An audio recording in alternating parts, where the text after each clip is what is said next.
네, 김영환입니다. 정동수 목사님은 존 웨슬리가 행위를 강조했다고 하는데요. 존 웨슬리가 행위 구원론자라고 생각하시나요? 변승우, 김영현 다 행위로 구원을 이룬다고 가르칩니다. 그러나 존 웨슬리 신학을 전혀 모르고 하는 말입니다. 존 웨슬리는 알미니안주의는 맞습니다. 그런 존 웨슬리 구원론은 칼빈주의적 구원론입니다. 퀴즈를 내겠습니다. 맞추어 보세요. 이 말은 칼빈이 한 말일까요? 존 웨슬리가 한 말일까요? 이 은혜는 모든 사람에게 주어지며 하나님께서 모든 사람의 마음에 미리 심어 놓으신 것입니다. 이 은혜는 모든 선한 생각, 모든 소망, 모든 진정한 열망, 모든 선한 결심의 기초가 됩니다. 우리가 무슨 선한 것을 행할 수 있다면 그것은 하나님의 선행하시는 은혜 때문입니다. 이 내용은 웨슬리가 설교 때 한 내용입니다. 웨슬리 설교 85 하나님의 선행하는 은혜 때 말한 것입니다. 웨슬리는 선행하는 은혜, 즉 인간이 하나님을 찾기 전에 먼저 하나님이 인간을 찾으시는 은혜를 말했습니다. 이 말은 누가 한 말일까요? 믿음으로 말미암아 우리가 의롭게 된다는 것은 오직 예수 그리스도의 공로를 통해 우리의 죄가 용서받고 하나님과 화목하게 되며 그의 자녀가 되는 은혜를 받는다는 뜻입니다. 역시 웨슬리가 한 말입니다. 웨슬리는 설교 믿음으로 말미암는 구원에서 칭의 은혜를 말하였습니다. 즉 칭의 은혜는 믿음을 통해 의롭다 하심을 받는 은혜로 인간의 죄를 용서하고 하나님과의 관계를 회복시키는 은혜입니다. 이 말은 누구의 말일까요? 성화는 단순히 죄에서 벗어나는 것이 아니라 사랑 안에서 온전히 자라는 것입니다.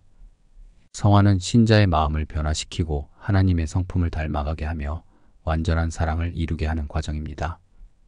웨슬리는 설교, 기독교적 완전에서 성화의 은혜는 믿음 생활에서 점진적으로 거룩함에 이르게 하는 은혜로 성령의 역사하심을 통해 신자가 점점 더 그리스도의 형상을 닮아가는 과정을 말합니다. 인간의 자유의지, 인간의 행함으로 성화를 이루는 것이 아니라 성령 하나님의 역사하심을 강조하였습니다. 즉, 웨슬리는 선행 은혜를 말하면서 인간이 하나님을 찾기 전에 먼저 인간에게 주어지는 은혜가 주어짐을 말했습니다. 칭의 은혜를 말하면서 믿음을 통해 죄사함과 의로움을 받는 은혜를 기술했습니다.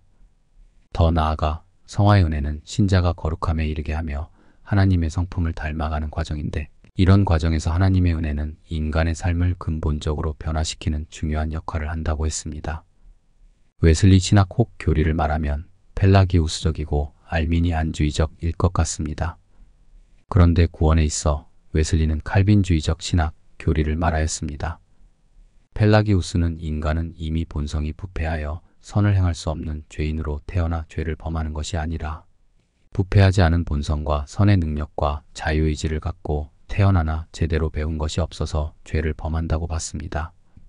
즉 자유의지로서 선을 택하면 선을 행할 수 있고 악을 택하면 악을 택할 수 있기에 자연인 존재 전체가 그 본성이 전적으로 부패했고 하나님의 뜻을 행할 수 없는 전적무능의 상태에 있는 죄인이 아니라고 하였습니다.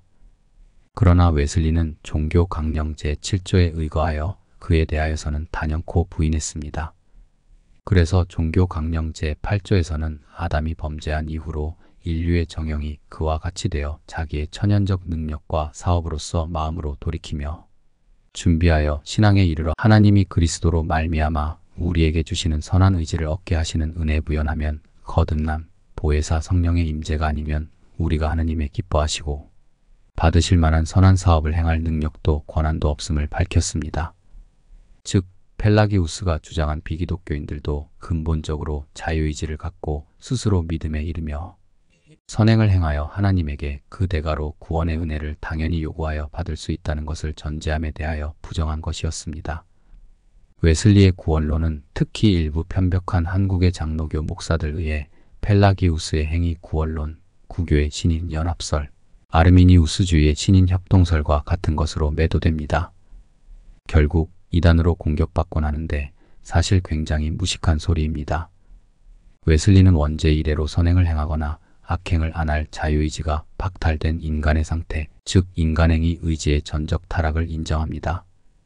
원죄 이후의 인간에겐 악행을 안 하거나 선행을 할 의지도 능력도 없으며 다만 하나님의 구원의 은혜를 인간이 마음으로 원한다는 것이었습니다.